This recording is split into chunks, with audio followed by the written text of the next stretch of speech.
Oh, my lord, you wouldn't believe it. Oh, yes, I would. I would suck his dick.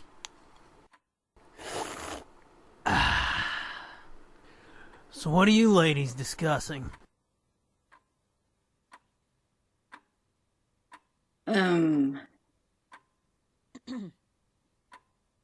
Books?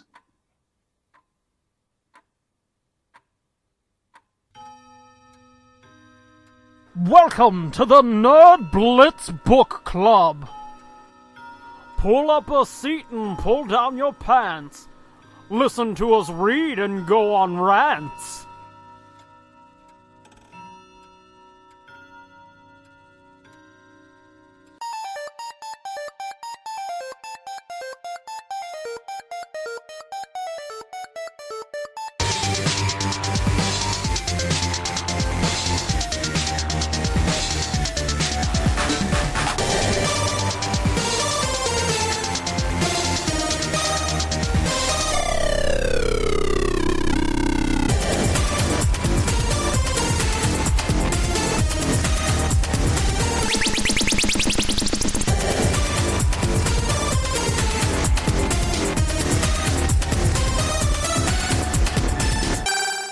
Hey gang, thanks for joining us this week for the Nerd Blitz Book Club. I'm Doom. And I'm Fitz. And we're back with chapters 18 and 19 of Star Wars Dark Disciple by Christy Golden, based on the unproduced episodes of the Clone Wars.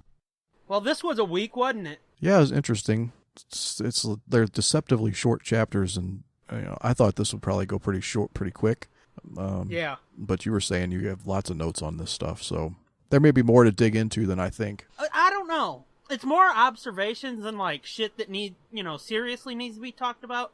But I think for chapter 19, I've got more notes than I've ever had for a chapter. I've got 6 notes. And the next closest I think is like 4 or 5, which was chapter 8. I had 5 notes. Shit. So, yeah, it's going to be interesting. Okay, cool. Have you been keeping notes like I have, or are you just winging it again? I'm just winging it. Oh, boy. I don't know. I think I've done all right. Yeah, you have. So, yeah, it's going to be an interesting week. But before we get into that, I've got a little follow-up to a revelation you threw out. I guess, what was it, in episode 1 in our first week? But it's a follow-up to your little revelation that Voss was indeed on Tatooine in episode 1. Right. Yep. He is in the background of episode 1. Well, as I said last week or a couple weeks ago, I've been reading this Star Wars omnibus from Dark Horse, Quinlan Voss, Jedi in Darkness. Is that where you sent me the picture from that looked like Mother Talzin? Yes. Yeah. Okay. That was from one of the stories where Voss was stuck on Dathomir. I think it might have been called... Yeah, I think that was Infinity's End. Okay. Well, I'm a little deeper into that now. I'm in the 4th story of it, called The Stark Hyperspace War. Okay. And in here, this story is basically just a flashback. And again, this is old EU. It doesn't really matter. But it is kind of interesting. The story's told in flashback of Voss's master that we talked about. What was it? Tholm or something? Yeah, Tholm. Yeah. Well, yeah, he's in this, and they're all kind of gathering and talking about an old mission that, I'll be honest, I don't really remember that because this thing I'm about to drop on you really fucking wiped all that away because it was like, holy shit, that's awesome. Okay. And like I said, again, this is old EU, it doesn't really matter anymore. Unless you're like me and create your own continuity. They were kind of reminiscent about Qui-Gon. Mm-hmm. And Aayla Secura is Voss's Padawan in the old continuity. Whoa, wait a minute. Really? Really. Because the first story of this is him trying to figure out what the fuck's going on because he wakes up and he has no memories. And then he touches these 2 lightsabers because these fuckers bust in and they're trying to kill him and that Devarian I told you about or whatever the fuck it is. Okay. And they've got lightsabers. He kills them, touches them, and he starts getting memories about Aayla and some shit happened. And Aayla kind of fell to the dark side a little bit. Oh, okay. I got you. Oh, sorry. I for a second I thought you said Aura Singh. Oh no. Okay, Aayla Secura. Okay, I know who you're talking about. Yeah. Now. Okay. Okay. Well, the council is gathered, and I think Tholm's there. I don't know. Like I said, I don't remember because this revelation just wiped all that away. Voss is away. Ayla's on Coruscant with the council, and they're all talking about this old mission with Tholm and Voss, and Qui-Gon gets brought up, and Ayla says this. They're talking about some aspect of Qui-Gon, and Ayla says, that sounds very much like Quinlan, because apparently hanging out with Qui-Gon, he picked up something from him. And she says, Quinlan and I were on Tatooine the last time Qui-Gon was there. We heard about his death just before we left. Quinlan regretted not contacting him. We were working undercover, and he wasn't aware that Qui-Gon's need was so desperate. Oh. So, fucking, in the old continuity, Ayla was there, too. You don't see her, I don't think. We'd have to go back and check the tape, but... No, I don't remember seeing any... Twi'leks? Yeah. But isn't that kind of interesting? Yeah. Well, first of all, I had no idea that she was his Padawan. And I don't know if they've kept it that way in the new continuity. It's, like I said, that's old EU shit that they say doesn't matter anymore. Right. So, you know, she could be somebody else's Padawan at this point. But yeah, I thought that was really fucking cool because, as you know, didn't she start in like a fan film or something, and then George loved her and brought her into the true continuity? Oh, I don't know. I'm not familiar with that. I don't know. It was either a fan film or she was the first character in a book or in a comic that got brought into main continuity. I don't remember exactly. Well, but I mean, she was in episode 2 first, right? She was just a background Jedi that people were like, oh shit, check her out. See, I don't remember. Yeah, I thought... I'm pretty sure episode like 2 said, came first, and then the fan community latched onto her and made her more than what she made her more important than what she was. Oh, so that's why he had her in the Order 66 scene? Yeah, I think so, yeah. Okay. Well, that could be it. Maybe she was just a background character in 2, and then, like you said, fan community latched on to her and was like, holy shit, she's awesome. George is like, okay, so we'll kill her. I guess, I don't know. But yeah, I thought that was just a kind of cool bit of trivia to follow up your kind of cool bit of trivia. Yeah, well, that is cool. I mean, it's cool that they reference that in that comic. How old is that comic book? Well, if they put them in this book in publishing in the order they were published, I would guess 2001 or 2002. Damn, really? That old? Yeah. Huh. Okay.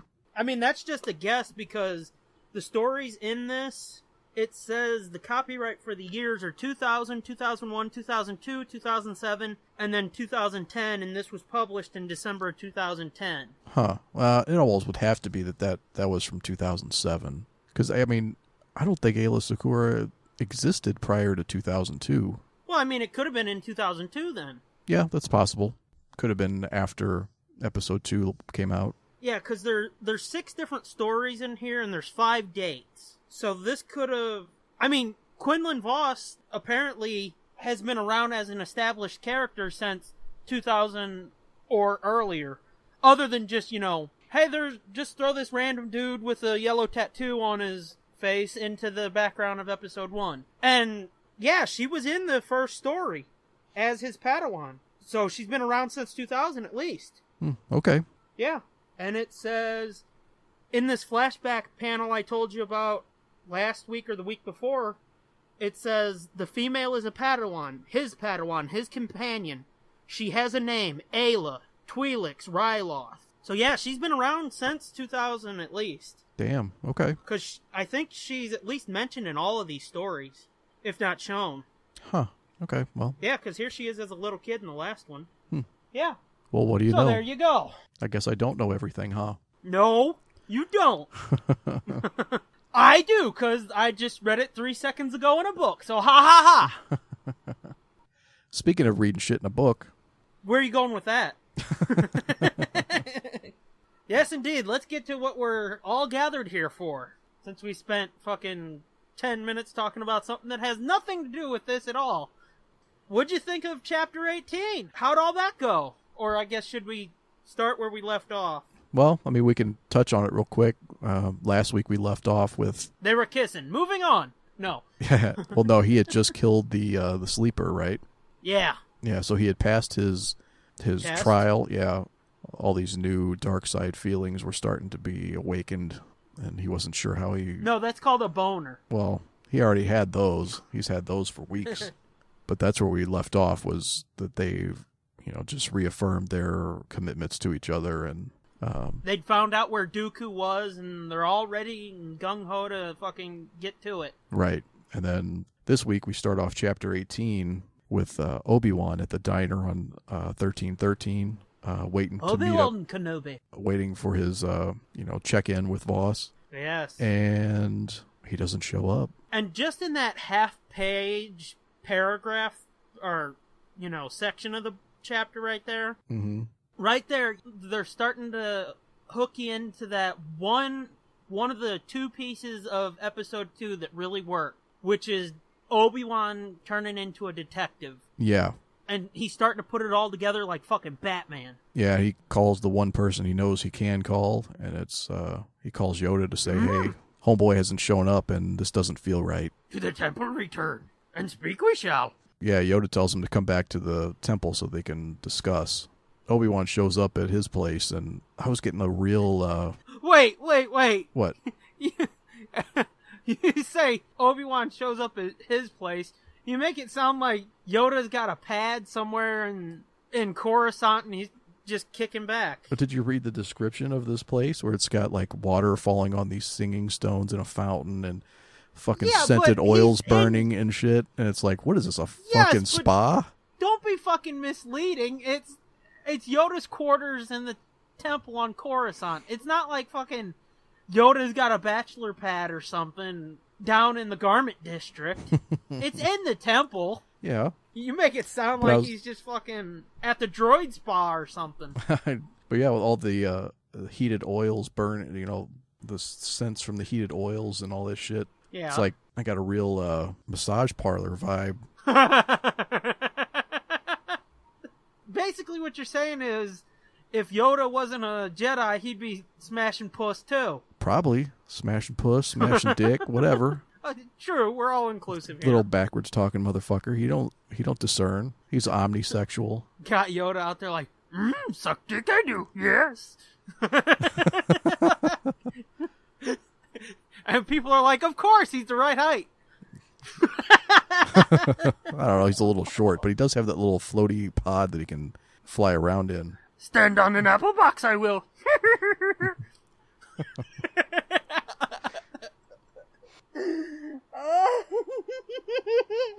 So yeah, Obi-Wan comes into Yoda's place, and they have a quick conversation about what's going on with Voss. And he admits that he felt the last time they met he was uneasy and something didn't feel right about Voss in that earlier chapter. Yeah. And he regrets not coming directly to Yoda, or at least bringing it up to Voss and saying what's going on. So he's afraid that, and rightly so, I mean, he's right on with his guess that he's put too much trust in Ventress.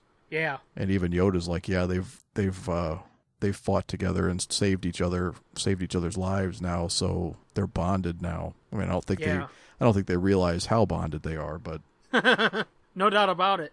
The whole theme of that conversation between Yoda and Obi-Wan, what I took from it though is it's just fucking sad. Yeah. I don't know if you got that vibe, but to me it was just like sad and depressing. And yeah, well, it's just like, I mean, pretty much anytime anyone goes to Yoda's quarters to talk to him, to counsel with him, it's always kind of like a bummer, right? Like you don't go talk to him unless some shit is really fucking bad. That's true, but I mean, they both just seem like they're about ready to put a gun in their mouth and step on the trigger. Yeah, well, it's getting towards the end of the war. They're pretty much at their lowest point. I know, but again, it's like, god damn, can't somebody be smiling for a second? Well, and Obi-Wan's bummed because he can sense and feel that he's losing his friend, and he even calls him a friend in this. Yeah, that was kind of strange because I got the feeling they knew each other, and I think I said before that they probably trained together, but I didn't get the feeling that they were like super close. Well, yeah, I didn't get the feeling that they were super close, but you could tell by the way they bust each other's balls that they knew each other pretty well and it got along well. Yeah.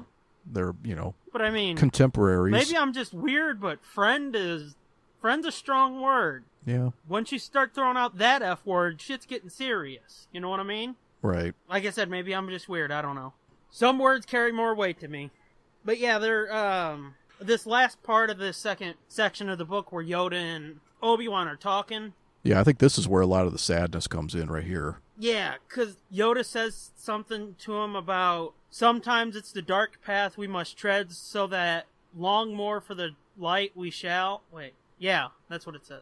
See, I struggle to fucking get this shit right anyway. When you've got it in Yoda speak too, it makes you sound even stupider. Well, he says that in regards to, he tells Obi-Wan, like, when they're kind of done talking about Voss, and he senses that he has more that he wants to talk about, but not about Voss's situation. And that's when he gets it out of Obi-Wan that, he's not comfortable with this whole plan, and he thought this was a bad idea from the very beginning, and that going the route of assassination is not okay, that they should not be doing this. And Yoda tells him, I don't disagree, but hey, we were outvoted, basically. Right, and you can't change it now. It can't be stopped. It's already, things are in motion that can't be stopped. So just got to trust in the Force that everything will work out. And then Yoda says that thing I said earlier, and as he puts his hand on Obi-Wan's shoulder, and Obi-Wan kind of puts his hand over Yoda's, yeah, you're right. This is where the fucking real gut punch comes in.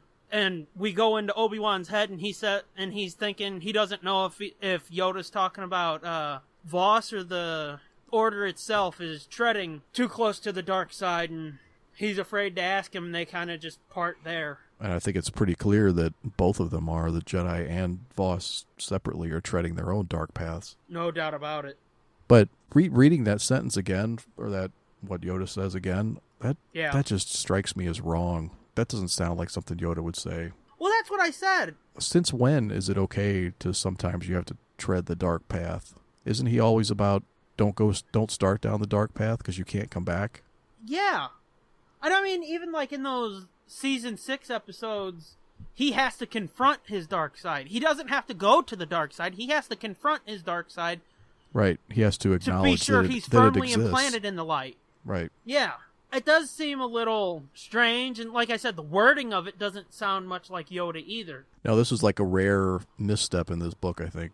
Like, to where somebody doesn't sound like they normally would. Or the words don't really match what the character should say. And the rest of it sounds like Yoda. It's just that last bit there where it's like, I don't know. Right. That kind of ends that conversation. Obi-Wan says, "May the Force be with Voss," and again, just fucking sad, man. Mm-hmm. And that leads us back to Voss and Ventress. Yeah, we cut back to them, and they're arriving at Raxus, where they're going to hopefully assassinate Dooku, where he's making an appearance at some gala. But before they get there, they have to go to this outlying city so they can buy some clothes. They need some new duds. They gotta get all purtified. Which I thought was funny, because even Voss is like, what are you talking about? We gotta buy clothes. And it's like, she's like, what the fuck? We look like a couple of fucking bums. What do you think, we're gonna walk into this super fancy event and, dress like bounty hunters? Yeah. Which, after our revelation last week of Raxus, and where I know the name from, they keep talking about this glitzy, high-class gala and shit, and all I see is a garbage dump. It's the garbage dump planet. Yeah. So what I took out of this, where they're talking about their clothes, and Voss is talking about, like, this leather outfit that he's wearing, these leather clothes he's wearing, and he wears all the time, and he's like, he can't remember the last time he took them off. It's like, how fucking stinky is this bastard? Fuck. How cooked is his balls? He would fit in on the garbage planet. Yeah, he would fit in on the garbage planet if that's what they were going. Yeah. Yeah, what did they say it was? 20,000 credit a plate dinner they're going to? Yeah. That's fucked up. I didn't really have many thoughts on the whole getting the clothes thing, other than her being all coy and, not letting him see the fancy shit she was getting. Which, that's in my notes for the next chapter. Ugh. After they get their clothes and shit, she meets her informant. Right, the Gossam or Gosam or whatever creature that gave him the information on where Dooku would be and where they could get him. Yeah. Yeah, this part I didn't see coming. I didn't either, and it makes total sense that she would do it, but totally, I didn't expect it. And Voss's reaction to it kind of makes me doubt his capability, Oh, yeah. So what happens is, they get their clothes, they fly from that city over to Raxalon or wherever this gala is being held. And when they land on the landing platform, they meet up with her informant, who gives them the engraved, I guess, passes or tickets or whatever to get into the event. And she talks to her informant for a minute, and then she's like, "Oh, well, thanks. I'm sure this wasn't easy to get." She tells her specifically, "Your loyalty will not be forgotten." Yeah, that's never good when somebody tells you that. Oh, fuck no. That's some Godfather shit right there. So the next thing you know, she's got a lightsaber stuck through her chest. Ventress kills her informant, so there's no loose ends. And Voss, loses his shit for a second. Yeah, he's basically like, "What the fuck are you doing? She helped us." Yep. And she's like, "Hey, man, we don't have time for this." And I should tell you, I watched all those Ventress episodes and the Night Sisters episodes this past week. Yeah. I was working on a bit of a Ventress impression, but I don't remember it now, so I'm not even going to attempt it. But if I do sort of slip into it, don't laugh. I make no guarantees. Because I had to interrupt and tell you that because I almost just did it reading this line of dialogue from her. So Voss is all upset because she just whacked this informant. That she tries to explain to him, we've come too far. This is too important to have a loose end that could come back and bite us. Yeah. Because if this person sells information to the highest bidder, there really is no loyalty probably with this informant. Yeah, there's no guarantee that she's not going to just fucking turn around and be like, "Hey, guess who I saw?" Yeah, guess who's coming for you? She tells Voss, "No compassion, no loose ends," and oh shit. Like I said, that Jedi training's popping through, and it's so, I guess, ingrained in him that, I don't know, I really, really, really doubt his capability in just being this cold-hearted and shit. I don't think it's likely. Although he is struggling with it, he's remembering the whole race of people, the Marin that Dooku just wiped out, and they were all innocent and didn't deserve to die either. So, but that comes back in the next chapter in an interesting way. He's trying to justify, okay, well, if this is the last death that could be placed on Dooku's head, then maybe it'll be worth it if we actually are able to kill him. Yeah. So he starts bottling up that anger that he feels about the morons dying and, what's her name, Sumdin, yeah. He's bottling up the anger that he feels about that. And yeah, so he can use it later. All that. And that's the end of chapter 18. But we should mention that, she gets her clothes, and as they're going to meet with Sumdin, she's all fucking sexified and shit, and Voss is popping wood. And right. And we see how cool he isn't. Yeah. He's just a fucking dumb bastard like the rest of us when he sees a pretty girl. Mm-hmm. So yeah, moving on, they get to the party. Yeah, chapter 19 starts off with them arriving at the gala and having to go through security to get in. And they both mind trick the fucker who's, checking for weapons. Oh, right, yeah, I liked that. I liked how they... At first, I didn't realize that Ventress was using a mind trick. I thought she was really just bullshitting him. And then I was like, oh, well, okay. Well, as soon as he repeated it and was like, "Go ahead, little lady," I was like, "Oh, that's what it is." Yeah, because she basically is like, "Well, where do you think I can hide a weapon in this dress? Because her dress is almost not there." Yeah, and she's got her lightsabers on her inner thigh next to her puss. Yeah, I mean that's where else are you going to keep them? Exactly. And normally, for those who don't know, Ventress keeps her lightsabers strapped to her lower back because she's a dual wielder. When I did that, I just threw up the metal horns and said dual wielder. I felt so cool, but I realized I'm all alone and I look really fucking stupid. But anywho, she fucking, these are not the droids you're looking for, and she gets through. He does the same thing. And they comment on how Dooku needs better security and he's arrogant and whatnot. And there is a cool little thing where, as they're walking in, Voss's inner monologue, he's still thinking about Ventress cold-bloodedly murdering her friend, her informant. Yeah. But he's kind of surprised that he's not as rattled as he normally would be. He's almost okay with it. And then he said within the hour, he said it doesn't really matter because within the hour Dooku will be dead. or they will be. Yeah. So I didn't even think about that could be on their mind as like, this is almost a suicide mission. Like, they're either going to be successful or die. Yeah. Well, I mean, what other choice is there? Well, no, it didn't even occur to me that would be part of the deal. Yeah, I mean, well, like I said, what else? What other option? I guess is. Well, I mean, they could get away, just like Ventress has gotten away twice before when she tried to kill him. I don't know. I mean, look at her Night Sisters, Karis, and whatever the other one's name was. They got fucking dead when they tried dealing with Dooku. Yeah. So I'm just surprised, I guess, that they're that fatalistic that they have no plan B, they have no escape plan.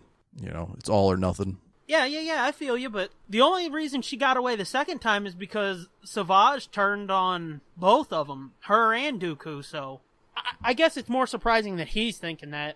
Yeah, but yeah. It doesn't surprise me that she would be like, there's a good chance that it's either going to be him or us, Yeah. I'm sure she gave him that talk. Probably. Well, she was giving him that something else. I'm sure there was a set of lips involved. That's some fucked up pillow talk. That'd be some fucked up pillow talk, right? Yeah, you fucking blow your load and it's like, oh, that was awesome. You know we're going to die tomorrow, right? Yeah. Seriously, think about that. That is fucked up. Or not. Let's move on. Well, yeah, I mean, it's like almost like a suicide pact or something I don't know. Anywho. So we find out that this party that they're having, Voss doesn't even know what it is until he finally asks her, like, hey, what is this anyway? This big 20,000 credit a plate gala. Yeah. Turns out it's Dooku's receiving the humanitarian award from the Confederation of Independent Systems. Which, isn't that fucked up? I mean, I guess, but think about like real world equivalents of that.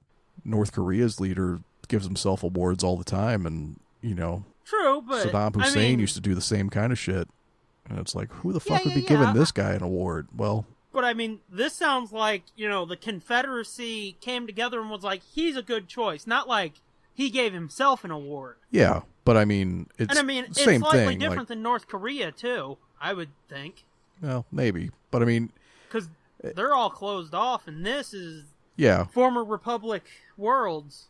Yeah, but again, it just shows you a different... Oh, yeah. The enemy, on that side, they're the hero, Yeah, they always say no villain thinks of himself as a true villain or anything. So yeah, I feel you. Except Dooku's a true villain. Yeah. They don't know what's going on behind the scenes. His unexpected guest with him is also a true villain. I didn't expect Grievous to come popping out. No, me neither. And neither did Ventress and Voss. They were both kind of like taken aback, like, oh shit, this just got more difficult. Yeah. When I read Dooku was not alone, General Grievous, the cyborg commander of the Count's vast droid army, stood a few steps behind his lord. I was like, oh shit. Mm-hmm. Abort. Yeah. Like, let's just eat our fucking fancy $20,000 food and let's get the fuck out. Mm-hmm. But they're going ahead with it. And they're braver than I ever would be. Yeah, so they stand there in the crowd and listen to Dooku give his acceptance speech for this award, and he's a good speaker. He makes a couple of pretty good points, actually. I was just gonna say, Voss admitting that Dooku has a good point about the clones, that was kind of alarming. Right. His whole point is like, who's the real monsters here? Because the Republic grows living beings to fight for them. Like these clones that they create, and we use mostly droids. Yeah, the only people that we have fighting on our side are volunteers. Yeah, willing participants who are fighting for what they think is right, not because somebody told them to. So yeah, I thought that was an interesting point to make. And it does kind of give you a little bit of sympathy for the Confederacy, but at the same time, it's like, why are they using clones? Because this cocksucker helped fucking set all that up. Oh, yeah. Yeah. But, I mean, that's what I mean. They don't know what goes on behind the scenes. They don't know that this guy's responsible for the thing that he's condemning right now. What I'm saying, for a second, you think about it and it's like, oh yeah, he's got a good point. And then it clicks. But wait, he's the fucking cocksucker that started it all. Right. Because he almost had me on his side, too. And hey, I like the Jedi. I think the Jedi were cool. spread themselves a little thin, but they were cool. I think it's interesting when they are able to like show the separatists from that side. Yeah. From that perspective and see how, well, it's no wonder all these planets want to join. You can see how they would see the Republic as completely corrupt. Yeah, it's just like those episodes with the Lux Bonteri and his aunt or his mom or whatever she was. Mm-hmm. They put a name and a face to the separatists, so it wasn't just Dooku, Grievous, and the droid armies. And the separatist leaders and stuff. Yeah. Yeah, it wasn't just evil. It wasn't just crazy people, like bad evil people. It's people who. Yeah. Yeah. And yeah, it is good to get a peek behind the curtain because it makes you think about it all slightly differently, at least for a minute. They decide to split up. That's never a good idea. Oh, no. That never works out. He's going to distract Grievous, and she's going to slip up on Dooku. So, he goes his way, she goes her way. And again, we get another one of these long sections of Ventress absent-mindedly reflecting on the past and where she's come from and what she's done. Which, it's happened like 3 or 4 times, and Voss has done the same type of shit. But still, I dig it, you know? Yeah. It works. Yeah, it gives you a good insight into what they're thinking and their inner struggles. Yeah, and I think it's in here where she's thinking about how Voss was, looking at her all sexy and shit. Yeah, and she's not used to feeling vulnerable or not just seen as like a sex object or something, but actually seen like known and truly. cherished. Yeah, truly. Yeah, he can see the true her and all the warts and everything and doesn't care. And she's starting to feel a little bit bad about, lying to him about Grievous killing Thulm. Yeah. Which, that's one of the big pieces going forward that's I think that's gonna end up being a really, really big piece. Yeah. Because I'm wondering if it's going to cause a rift or not. Oh, I think it's gonna cause a big rift. I think she's really underestimating, because even now she feels bad, but she's like, well, I'll just tell him and explain it and it'll be fine. I don't think it's going to be fine. I think she's really underestimating how he's going to take this. And I can't wait to read it. I just can't fucking wait. Yeah, no, I think we're just about exactly halfway through the book. Yeah. Which, I don't know what else is going to happen? I know. There's been a lot of shit happening, isn't there? I know. It seems like a lot more than 8 episodes of a TV show already. Which, we'll get into that when we get to the wrap-up, but holy shit. So, Ventress, she's thinking about, all the shit that's happened to her and what's going on. She finds herself in a room where Dooku's in the center and people are kind of milling about around him. And she starts slowly making her way up behind him. Yeah, he's basically just like kind of holding court with these people in a private room. Or not a private room, but kind of off, not where the main party's being held. But yeah, there's, rich and powerful, affluent people, and nobody's really paying attention to anybody else. Yeah, like I said, they're all just milling about, and Dooku's in the center, and she slowly makes her way up behind him, which leaves us to another fucking killer cliffhanger that it's like, can we read more, please? How shitty must the security be if she's able to just get right up behind him? Well, the security's good, but just dim-witted, which is why they were able to mind trick the fucker. Yeah, and how distracted must he be? Because she got right up behind him before he sensed her. I guess it's just, like a false sense of security. He figures, as she said, too, he is arrogant. Yeah, she said when they mind tricked the guards, he said that he needs better security, and she said his arrogance won't let him believe that a Force user would come in here. Yeah, so he's not even worried about something like this. Right. And as you said, she starts getting up behind him, which sounds sexier than I intended. Yeah, and the fact that he stiffens up when she gets behind him. Yeah. She gets up close enough to his ear and whispers, "Hello, master." And it's like, uh-oh, Spadudios. Uh-oh. Yep. Yeah, and she was happy that he sensed her. Because it made it even sweeter, I guess. Yeah, because she could tell that he knew he was fucked. Yeah, but see, this bugs me because maybe the animation would have sold it better. But if it's me, it's like, why didn't she just fucking walk up behind him? He stiffened up. He knows she's there, but she just walks up behind him and whispers in his ear, Fuck that. Pull a blade and Yeah. put it through his spine. Well, probably because she's thought about that earlier in the chapter too. Was like she could just do it. She could just do it now, but she knows that she can't do it by herself because she's tried before and it doesn't work out. You need at least 2 people to do it. Yeah, I know, but like I said, I'm sure the animation, it would have been better, but here, he stiffens up and she just walks up to him and whispers in his ear. Yeah, well, especially once he stiffens up, because then she knows he's tensed and he's ready, and he knows that there's a threat behind him. Yeah. So if she attacks him, he's gonna know. He's gonna block that, no problem. Yeah, I know, but Not to mention the fact he could just force choke her and slam her against the wall without even looking at her. you're making great points, but I know. still, it's another slight chink in the armor of the writing for this book. That's 2 now that we've got. Yeah. It just seems too easy, you know? Yeah. Like, she had a chance and she blew it. Yeah, I don't know. I just don't feel like that would have been a good shot to take. I don't know that I just don't know that she would have been fast enough. Yeah. You know. But, like I said, I think animation would have handled it better, but here the way it's written, it makes me think she had a chance and blew it. Yeah. But yeah, that's the end of chapter 19. Yep, that was the end. It ends on the cliffhanger. Yeah. So I'll be interested to see what happens on the next page. How's Dooku going to react to that? yeah, for you, is it like you got to turn the page to see what happens, or is it right there like it is for me? Yeah, no, I almost turned it and read the first page, but I didn't. It's right there for me, easy to see. I fucking slapped the book closed because I want to wait till next week. But it's tantalizingly right there calling me. Mm-hmm. So yeah, how do you feel about these chapters, and how do you feel about where we're headed? Well, I mean, shit's about to get real. Again. We don't get to see what Voss is doing in these, at the end of this chapter, so I'm not sure. I'm interested to see what his distraction's going to be, how he's going to keep Grievous occupied.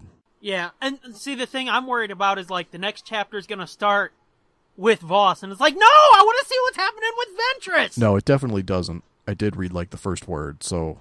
Oh, you cheating motherfucker! So it definitely doesn't start like that. And how do you feel about those 2 chapters? There was more to them than I remembered, I guess. There were more discussion about them, more to discuss. Yeah.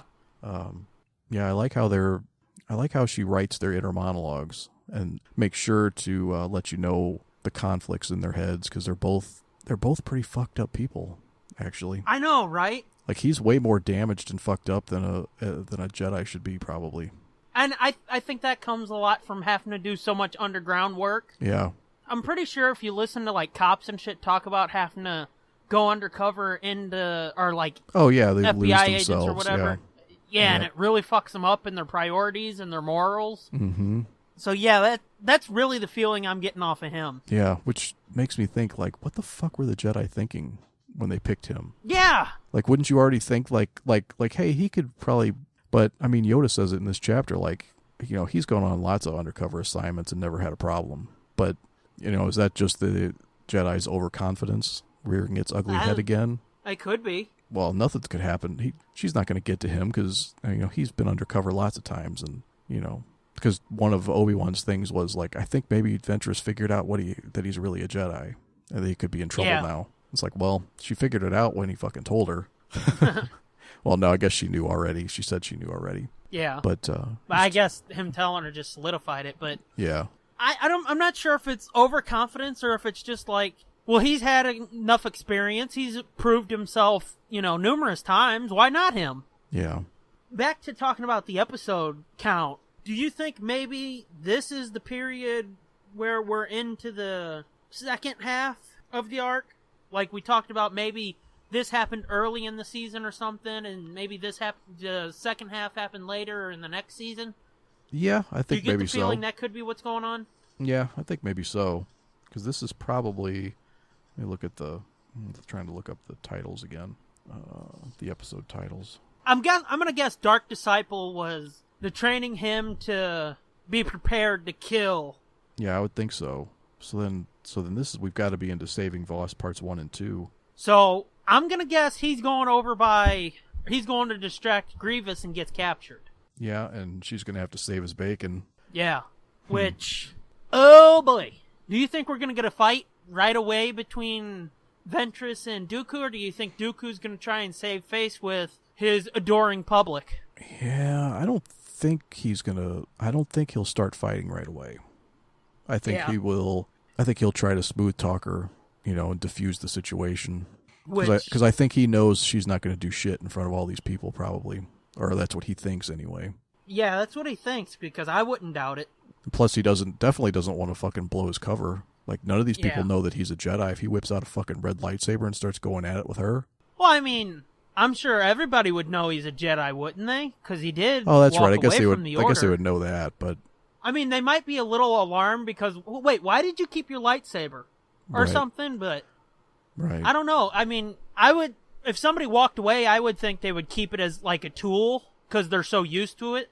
Yeah. Well, I mean, if he definitely can't start shooting lightning out of his fingers. Oh, that's out of the question. Yeah, and that's one of his go-to moves. Yeah. But I would say like force choking her, whipping out his lightsaber, anything like that he doesn't want to do it right away, but it's not off the table. Yeah. I don't even think force choking is okay. I don't think. Well, I mean, Jedi use the Force. They don't force in choke ways people, like though. that. Well. But I guess an average person wouldn't know that. Yeah, I'm just saying, like, the average people know that, they use the Force to do shit. So that doesn't seem like, wait, that's not something the Jedi would do. That seems kind of hokey. Do you think the Jedi could use the Force to jerk themselves off? And you fucking accuse me. You keep accusing me of making Star Wars dirty. I think it Force choked their chicken. Again, space chicken. Space chicken, yeah, sorry. And you keep accusing me of being too dirty. That's just a question. It's a medical question. Oh, yeah, I'm sure. Ugh. Are we good on these 2 chapters? Yeah, we're good. All right. You can get back to me on the Force choking your chicken question later. Well, yeah, I'll let you know after we finish recording. Okay. If it works. Anyway. For our thank yous, Batcat37 and at TESD Groupie, thanks to them for helping us do the intro. They're the 2 chicks you hear in the intro every week, or every episode, whatever. And then thanks to at Sherry Says for the logo that you see everywhere. And thanks to at the J Sarge for the theme song that you hear. Yep. At the top of every episode. Yep, thanks guys. Y'all rock. Be sure to follow us on Twitter at NerdBlitzPod. I'm at the Scooby Doom. You are at Fitzman73. And be sure to subscribe to our YouTube channel for all kinds of exclusive content. Just search Nerd Blitz on YouTube. Are we good? I'm good.